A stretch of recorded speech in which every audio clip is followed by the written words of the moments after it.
Hello friends, welcome to learn services. This is Ram Soni. आज हम discuss करेंगे हेल्थ बेस्ड टॉपिक्स को।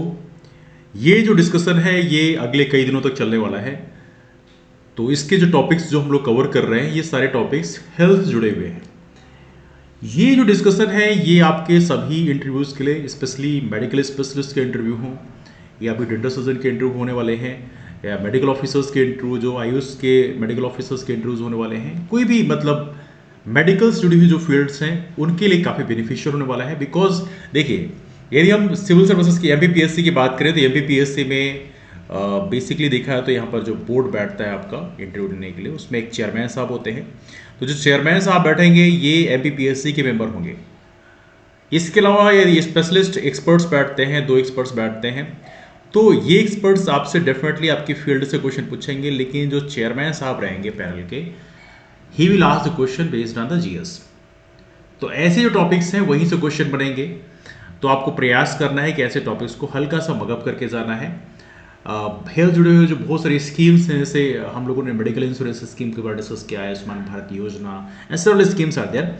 तो वो चीज़ों को थोड़ी सी मगअप करके जाना पड़ेगा। साथ में जो बजट एलोकेशन है, हमारा यूनियन बजट, स्टेट बजट में कितना एलोकेशन किया गया हेल्थ को लेकर, तो उसके बारे में आपको ध्यान रखना पड़ेगा। तो ये चीज़ों को बेसिकली आपको इन चीज़ों को रिकॉल, इन चीज़ों को प्रॉपर तरीके से कवर करके जाना पड़ेगा, जिससे यदि यहाँ से क्वेश्चन बनता है तो you can reply it generally, है ना। आइए डिस्कशन की शुरुआत करते हैं। Let's begin the discussion. तो आज के डिस्कशन का जो मेन थीम है वो है आशा वर्कर्स। आशा वर्कर्स के बारे में जानेंगे। लेकिन आशा वर्कर्स का जो ये एक आप लोगो देख रहे होंगे, इसमें लिखा है, इसमें आशा हम सब एक, सेवा समर्पण संघर्ष। तो यहां पर आप याद रखें ये थीम है सेवा समर्पण संघर्ष। Please do remember this one, है ना। सर्विस, डेडिकेशन एंड संघर्ष को क्या बोलेंगे, स्ट्रगल बोलेंगे, या whatever the word you want to use. लेकिन इसका मोस्टली हिंदी टर्म ही हम इस्तेमाल करते हैं, तो थोड़ा सा आपको इसको याद रखना है। आमतौर पर आपने बेसिकली आशा वर्कर्स को इस कलर में देखा होगा। हालांकि हर एक स्टेट का अपना अलग अलग कलर कोड होता है, ड्रेस कोड होता है।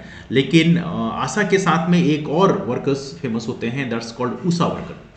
तो आशा वर्कर की यदि हम बात करें, जो हमारा रूरल एरियाज होती हैं, ग्रामीण क्षेत्र होते हैं, वहाँ पे आशा वर्कर्स वर्किंग कंडीशन में होते हैं, बेसिक हेल्थ फैसिलिटीज प्रोवाइड करने में महत्वपूर्ण रोल प्ले करते हैं।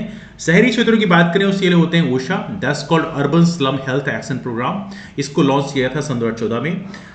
तो नाउ हमारा जो आज का मेन डिस्कशन का टॉपिक रहेगा वो है आशा वर्कर्स। बिकॉज देखिए, ऊषा के बारे में डिस्कस ज्यादा नहीं करेंगे, बिकॉज बेसिकली देखा जाए तो हमारे यहाँ हेल्थ की जो मेन समस्याएं होती हैं वो ग्रामीण एरिया में ज्यादा होती हैं। बिकॉज बेसिकली मेडिकल फैसिलिटीज शहरी क्षेत्रों में तो आसानी से मिल जाती हैं। शहरी क्षेत्रों में बहुत सारे डॉक्टर्स मिल जाते हैं, आपको बहुत सारे स्पेशलिस्ट मिल जाते हैं। लेकिन यदि हम ग्रामीण क्षेत्रों की बात करें, विलेज एरिया की बात करें, रूरल एरिया की बात करें, तो वहां पर कई जगह ऐसी समस्याएं होती है कि दूर दूर तक कोई भी एक डॉक्टर, मतलब 10-10, 15-15, 20-20 किलोमीटर के रेंज में एक भी डॉक्टर मौजूद नहीं होता है। That is one of the big concern right now. Specialist की तो बात ही दूर की बात है, लेकिन यहां पर एक बड़ा कंसर्न है। तो वहां पर जो आशा वर्कर्स होते हैं, they act as a bridge, वो लिंक कनेक्ट करने का एक महत्वपूर्ण रोल प्ले करते हैं। तो आज आशा वर्कर्स के बारे में हम लोग काफी जानेंगे। Why we are discussing about ASHA workers as of now, क्योंकि ये टॉपिक एज ऑफ नाउ काफी डिस्कशन में चल रहा है। बिकॉज आशा वर्कर्स इस समय प्रोटेस्ट भी कर रहे हैं वैसे अपनी सैलरीज को लेके, because they are asking that कि हमें रिकॉग्निशन दिया जाए, हमें प्रॉपर एक मंथली फिक्स सैलरी दी जाए। Such kind of discussion are there. लेकिन यहां पर देखा जाए तो चर्चा में तब आए जब वर्ल्ड हेल्थ ऑर्गेनाइजेशन के द्वारा आशा वर्कर्स को ग्लोबल हेल्थ लीडर्स अवार्ड 2022 से नवाजा गया। 75th वर्ल्ड हेल्थ असेंबली में ग्लोबल हेल्थ लीडर्स अवार्ड 2022 दिया गया आशा वर्कर्स को। आशा का फुल फॉर्म आपको पता होना चाहिए। ये क्वेश्चन हालांकि इवनली यूपीएससी पूछा चुका है कि आशा का फुल फॉर्म क्या है, तो आप याद रखेंगे इसका फुल फॉर्म है accredited social health activist. Accredited social health activist. Now इसके अलावा यहाँ पर गार्जियन ऑफ द ईयर के रूप में रिकॉग्नाइज किया गया है टाइम मैगजीन के द्वारा सन 2020 में। तो ये है आशा वर्कर्स के बारे में कुछ महत्वपूर्ण न्यूज। नाउ आशा क्या होता है, आशा की बात करें तो accredited social health activist workers से क्या होते हैं। तो यहां पर आप याद रखें वर्कर्स जरूर लिखा गया है, लेकिन basically they are called as a volunteers. ये कम्युनिटी से ही वॉलंटियर्स बना दिए जाते हैं। तो वॉलंटियर्स को आपको पता होना चाहिए, वॉलंटियर्स को कोई सैलरी नहीं मिलती है। यदि आप वर्कर हैं तो आपको सैलरी मिलती है, लेकिन आप वॉलंटियर हैं तो आपको कोई सैलरी नहीं मिलती है। तो यहां पर एज ऑफ नो डिस्कशन का मेन टॉपिक ये है कि आशा वर्कर्स को सैलरी मिलनी चाहिए, because they spend 6 to 8 hours in a day. एक दिन में 6 से 8 घंटे, कभी कभी 10 घंटे तक वो स्पेंड करते हैं अपनी ड्यूटीज में। तो कहीं ना कहीं उनको कुछ ना कुछ गवर्नमेंट की तरफ से एक सिक्योरिटी प्रोवाइड करना चाहिए, बिकॉज हर किसी का एक मकसद होता है, जॉब करता है, दे वांट सिक्योरिटी। सिक्योरिटी का मतलब है मंथली बेसिक इनकम जो है एटलीस्ट आनी चाहिए। बाकी जो इंसेंटिव्स आप दे रहे हैं दैट्स फाइन, लेकिन at least they should get some monthly incentive. ना इसके अलावा देखिए तो यहां पर इनका मेन काम क्या होता है, they act as a bridge connecting marginalise communities with facilities. अब देखिए हमारे यहाँ जो ग्रामीण एरिया होती है वहां पे मोस्टली मार्जिनलाइज कम्युनिटीज काफी ज्यादा है, काफी वल्नरेबल कंडीशन होती है, तो बहुत सारी जो हेल्थ फैसिलिटीज होती है वो उनको मिल नहीं पाती।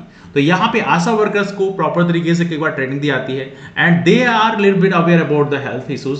तो यहाँ पर देखा जाए तो ये जो हमारी फैसिलिटी जैसे प्राइमरी हेल्थ सेंटर है या सब सेंटर्स हैं या डिस्ट्रिक्ट हॉस्पिटल्स हैं, वहां तक ले जाने का भी काम करते हैं। जैसे मान लीजिए कोई डिलीवरी का केस है तो वहां पर उनको प्रॉपर तरीके से हॉस्पिटल तक ले जाना उनका काम होता है।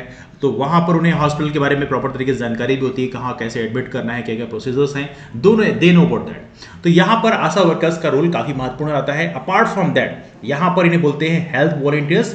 नेशनल रूरल हेल्थ मिशन के अंतर्गत इन्हें हेल्थ वॉलंटियर्स के रूप में रिकॉग्नाइज किया गया और इस इंस्टीट्यूशन को स्टेब्लिश किया गया सन 2005 में। तो यदि आपसे पूछा जाए आशा वर्कर्स की शुरुआत कब से हुई है, तो सन 2005 में नेशनल रूरल हेल्थ मिशन के अंतर्गत इनकी शुरुआत हुई है। याद रहे national rural health mission as of now national health mission के अंतर्गत आता है। नेशनल रूरल हेल्थ मिशन की शुरुआत सन 2005 में हुई है, लेकिन नेशनल हेल्थ मिशन की शुरुआत सन 2013 में हुई है। अभी डिस्कस करेंगे उसके बारे में, लेकिन एज ऑफ नो यदि बात करें एलिजिबिलिटी की बात करें, आशा वर्कर्स यदि किसी को बनना है तो उसके लिए क्या एलिजिबिलिटी होती है, तो पहली बात पता होना चाहिए, मोस्टली डिस्कस क्या आता है कि they should have good communication skill. At least आपके पास कम्युनिकेशन स्किल अच्छी होनी चाहिए, लोगों से आप किस तरह से इंटरेक्ट कर सकें प्रॉपर तरीके से। साथ में लीडरशिप स्किल भी होनी चाहिए, यदि किसी के पास कोई समस्याएं हैं, बहुत ज़्यादा पैनिक हो रहा है, तो दे शुड लाइक उसको प्रॉपर तरीके से कन्विंस कर पाएं कि इट्स फाइन, इट्स ओके, चीज़ें सही हो जाएंगी। अपार्ट फ्रॉम दैट यहाँ पर एक और महत्वपूर्ण चीज़ है, लिटरेट होने चाहिए और फॉर्मल एजुकेशन क्लास 8 तक का होना चाहिए। ये बेसिकली एक बेसिक क्वालिफिकेशन है। तो ये यदि इनके हिसाब से पूछा जाता है कि आशा वर्कर्स का बेसिक क्वालिफिकेशन क्या होता है, तो आपको याद रखना है बेसिक क्वालिफिकेशन जो होना चाहिए वो है 8th पास होनी चाहिए ना। अपार्ट फ्रॉम दैट यहाँ पर नेशनल हेल्थ मिशन के बारे में हम डिस्कस कर रहे थे, बिकॉज आशा वर्कर्स जो है नेशनल रूरल हेल्थ मिशन के अंतर्गत कवर किए जाते हैं। तो नेशनल हेल्थ मिशन क्या होता है, एनएचएम की शुरुआत की गई गवर्नमेंट ऑफ इंडिया द्वारा सन 2013 में, जिसमें नेशनल रूरल हेल्थ मिशन और नेशनल अर्बन हेल्थ मिशन, मतलब ग्रामीण और शहरी दोनों क्षेत्रों के जो हेल्थ मिशन है उसको यहाँ पर कंबाइन कर दिया गया है। अब देखिए इसका पर्पस क्या होता है नेशनल हेल्थ मिशन का, इसके अंतर्गत यही है कि सभी को हेल्थ की जो फैसिलिटीज़ हैं वो प्रॉपर तरीके से अवेलेबल हों, अफोर्डेबल हों, क्वालिटी हेल्थ केयर सर्विसेज मिलें, ये सारा इसका एक पर्पस है। साथ में अकाउंटेबल और रिस्पॉन्सिव आई मीन फैसिलिटीज़ मिलें, ये है नेशनल हेल्थ मिशन का main agenda. National rural health mission की बात करें, इसकी शुरुआत 12 अप्रैल 2005 में हो गई थी और इसी के अंतर्गत आशा वर्कर्स काम करते हैं। इसका पर्पस ग्रामीण क्षेत्रों में फैसिलिटी प्रोवाइड करने का है। नेशनल अर्बन हेल्थ मिशन की बात करें, इसको आप याद रखना सन 2013 में शुरू किया गया, और नेशनल हेल्थ मिशन की बात करें इसको भी सन 2013 में स्टार्ट किया गया है। तो ये थोड़ा सा बेसिक चीज़ है जो आपको यहाँ पे याद रखेंगे। पर्पस सबका एक ही है, जो हमारा जो पुअर क्लास है उनको बेसिकली हेल्थ फैसिलिटी प्रोवाइड करना इन मिशन का मुख्य उद्देश्य है ना। आशा वर्कर्स की बात करें, एज ऑफ नो हमारे देश में आशा वर्कर्स कितने हैं, यदि उसकी बात करें तो रफली around 10.4 lakh ASHA workers are across the country. 10.4 lakh मतलब कह सकते हैं हमारे हेल्थ सिस्टम की एक बैकबोन आप कह सकते हैं। They provide a great foundation for the health system in India. Apart from that Bharat में सबसे ज़्यादा आशा वर्कर्स कौन से राज्य में है, ऑब्वियस में उत्तर प्रदेश में, बिकॉज उत्तर प्रदेश सबसे ज़्यादा हाइएस्ट पॉपुलेशन है एज ऑफ नो हमारे इंडिया में। सेकेंड नंबर पे बिहार है, थर्ड नंबर पे है मध्य प्रदेश। तो मध्य प्रदेश में as of now ASHA workers की बात करें थर्ड नंबर पे है rank. Apart from that Goa एक ऐसा राज्य है जहां पे कोई भी आशा वर्कर्स नहीं है, तो ये भी आपको यहां पर याद रखना है। आशा वर्कर्स के रोल्स एंड फंक्शंस की यदि हम बात करें तो जरा इसके बारे में देख लेते हैं। आशा वर्कर्स के रोल एंड फंक्शन की यदि हम बात करें तो रोल मोस्टली आप सभी को पता है कि इनका मेन रोल होता है अवेयरनेस क्रिएट करना, बेसिक न्यूट्रिशन फैसिलिटीज क्या होनी चाहिए, हाइजीन प्रैक्टिसेस हैं, किस तरह से हाइजीन प्रैक्टिसेस को प्रैक्टिस करना चाहिए, साथ में जो बेसिक हेल्थ सर्विसेज हैं उसके बारे में लोगों को जागरूक करना इनका मुख्य उद्देश्य है। डोर टू डोर कैंपेनिंग होती है। Apart from that specially women की बात करें तो यहाँ पर इनको एंटी नेटल चेकअप, साथ में न्यूट्रिशन ड्यूरिंग प्रेगनेंसी, साथ में हेल्थ केयर फैसिलिटीज डिलीवरी के दौरान, ये सारी प्रोवाइड करना इनका मेन उद्देश्य होता है। तो this is quite important one. हमारे यहाँ स्पेशली ग्रामीण क्षेत्रों की बात करें तो वहां पर हेल्थ में काफी बड़ा वैक्यूम है। ऐसी कंडीशन में आशा वर्कर्स का जो कंट्रीब्यूशन है विलेज एरिया में, रूरल एरिया में काफी महत्वपूर्ण बनाता है। साथ में पोस्ट बर्थ ट्रेनिंग जो है, बेस्ट ब्रेस्ट फीडिंग कैसे क्या करना है, कब तक करना है, कॉम्प्लीमेंट्री न्यूट्रिशन क्या करने लेने हैं देने हैं, तो वो सारी जानकारी बेसिकली आशा वर्कर्स यहाँ पर प्रोवाइड करते हैं। इसके अलावा वुमेन को कंट्रासेप्टिव और सेक्सुअली ट्रांसमिटेड इन्फेक्शंस के बारे में जागरूक करना भी इनका उद्देश्य होता है। इसके अलावा चिल्ड्रन की बात करें, इनको प्रॉपर तरीके से इम्यूनाइज, जब भी कभी इम्यूनिटीज के लिए डिफरेंट वैक्सीनेशंस होते हैं उसके बारे में बच्चों को जागरूक करना है, उनके पेरेंट्स को जागरूक करना है।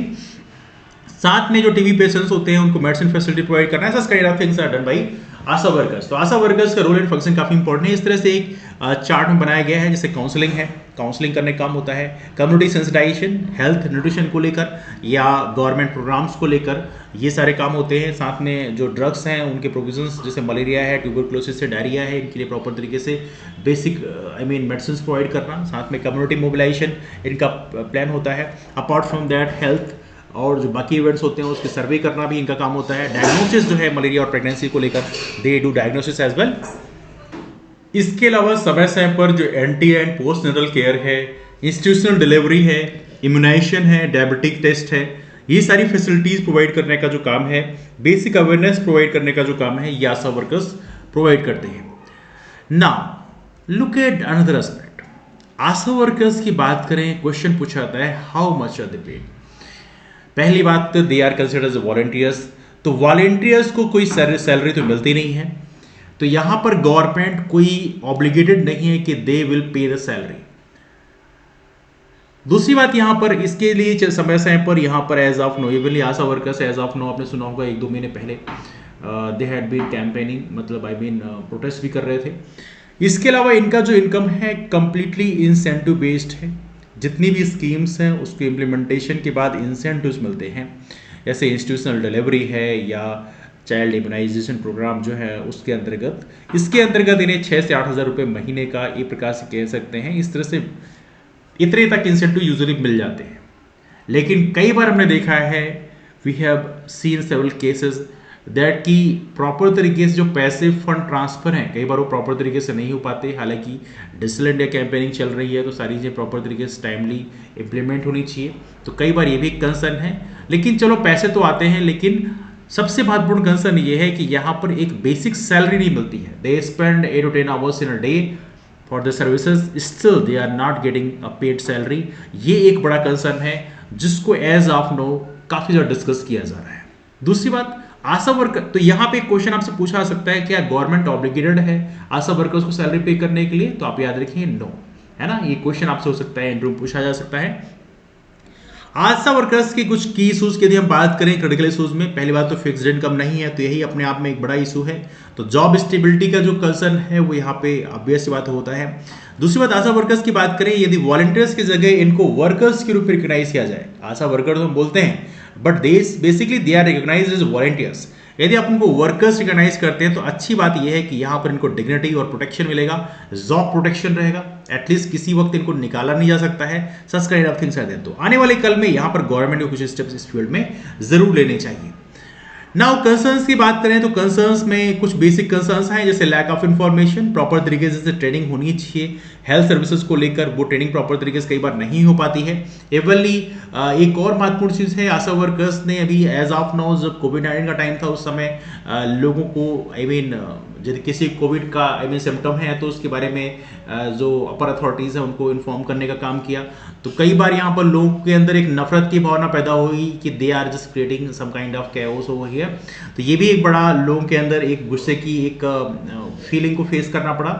दूसरी बात, कम्युनिकेशन की बात करें तो यहाँ पर जो चैनल ऑफ कम्युनिकेशन है गवर्नमेंट और ग्रामीण आबादी के बीच में, उसको और भी इफेक्टिव बनाने की आवश्यकता है। अभी भी जिस लेवल का कम्युनिकेशन होना चाहिए वो कम्युनिकेशन का वो बेहतर लेवल अभी देखने के लिए नहीं मिलता है। साथ में रिसोर्सेज की कमी भी एक बड़ा इंपॉर्टेंट कंसर्न है। मेडिकल फैसिलिटीज़ की बात करें वो अंडर स्टाफ्ड हैं, वहाँ पर प्रॉपर इक्विपमेंट्स भी अवेलेबल नहीं है। तो कहीं ना कहीं आने वाले कल में इसमें यदि हम लोग काम करें तो definitely we can make it better. तो ये है आशा वर्कर्स के लिए कुछ महत्वपूर्ण कंसर्न। तो ये रहा टॉपिक हमारा डिस्कशन आशा वर्कर्स और नेशनल हेल्थ मिशन के बारे में। क्वेश्चन आपसे आशा वर्कर के बारे में पूछा सकते हैं, because right now that was the topic of discussion. Discussion का टॉपिक होने की वजह ये था बेसिकली बिकॉज आशा वर्कर्स को भी हाल ही में वर्ल्ड हेल्थ ऑर्गेनाइजेशन के द्वारा ग्लोबल हेल्थ लीडर्स अवार्ड 2022 से नवाजा गया है। तो पॉसिबिलिटी है कि आपसे यहां से क्वेश्चन पूछा सकता है कि हमारे यहाँ हेल्थ फैसिलिटीज को ग्राउंड लेवल पे इंप्लीमेंट करने में आशा वर्कर्स का क्या रोल है, that can be asked in the examination. तो ये चीजें थोड़ा सा एग्जामिनेशन बल्कि इंटरव्यूज, तो ये थोड़ी सी आप यहाँ पे थोड़ी देख के रखिए। परसेप्शन थोड़ी सी आपको पता होना चाहिए, कुछ की इशूज जो हैं वो आपको जानकारी होनी चाहिए, यहाँ से ऐसे क्वेश्चन बनते हैं, definitely I am sure you can reply. तीसरा डिस्कशन हमारे इस टॉपिक में। इसके अलावा हमारा डेंटल सर्जन का मॉक इंटरव्यू सेशन स्टार्ट हुआ है। तो डेंटल सर्जन के मॉक इंटरव्यूज को ज्वाइन करने के लिए पहली बात तो आप एक काम करें, हमारा टेलीग्राम ग्रुप है लर्न सर्विस डेंटल सर्जन, आप इसे ज्वाइन कर लें और यहाँ पर जितनी भी क्लासेस हैं उसके अपडेट शेयर किए आते हैं। इसके अलावा यदि आप मेडिकल स्पेशलिस्ट के लिए इंटरव्यू देना चाहते हैं तो हमारा learn service medical specialist join कर लें, टेलीग्राम की लिंक आपको नीचे डिटेल्स में मिल जाएगी। इसके अलावा देखा जाए तो हमारा यदि एमबीपीएससी के किसी कोर्स को ज्वाइन करना चाहते हैं तो रामसोनी एमबीपीएससी नाम के टेलीग्राम ग्रुप ज्वाइन कर लें, वहां से अपडेट आपको मिल जाएंगी। सबसे इंपॉर्टेंट बात यह है कि मॉक इंटरव्यू सेशन यदि आप ज्वाइन करना चाहते हैं तो एक नंबर है 8826033084। इस नंबर को प्रॉपर तरीके से आप सेव कर लें। टेलीग्राम में यहां पर एक मैसेज करिए कि I want to join dental surgeon mock interview, तो आपको वहां पर हमारे सारी इंफॉर्मेशन शेयर कर दिया जाएगा। मेन बेसिक ये है कि अभी 6 से 7 क्लासेस ली जाएंगी हेल्थ रिलेटेड टॉपिक्स को कवर करने के लिए। अपार्ट फ्रॉम दैट तो ये चीजें पब्लिक रहेंगी, लेकिन जो आपके मॉक इंटरव्यूज होंगे वो चार्जेबल रहेंगे, उसके 2000 रुपए आपको पे करने पड़ेंगे। तो यहां पर एक मैसेज कर दीजिएगा टेलीग्राम में कि I want to join dental surgeon mock interview, तो वहां पे पेमेंट लिंक्स आपको दे दिया जाएगा। उसके मोड से पेमेंट करने के बाद उसका स्क्रीनशॉट शेयर कर देंगे तो आपको बेसिकली रजिस्टर कर लिया जाएगा। आपसे एक बार कॉल करके कंफर्म किया जाएगा किस दिन और किस टाइम पे आप मॉक इंटरव्यू देने के लिए कंफर्टेबल है। तो वो चीजें बेसिकली डेट और टाइम जो है एक बार आपसे कॉल करके कंफर्म किया जाएगा, है ना। डिस्कशन को बेस वाइंड अप करते हैं, मुलाकात करते हैं आप लोग फिर, तब तक के लिए bye bye, take care, have a wonderful day, keep up forward and wish all the best for interviews. That's all, thank you.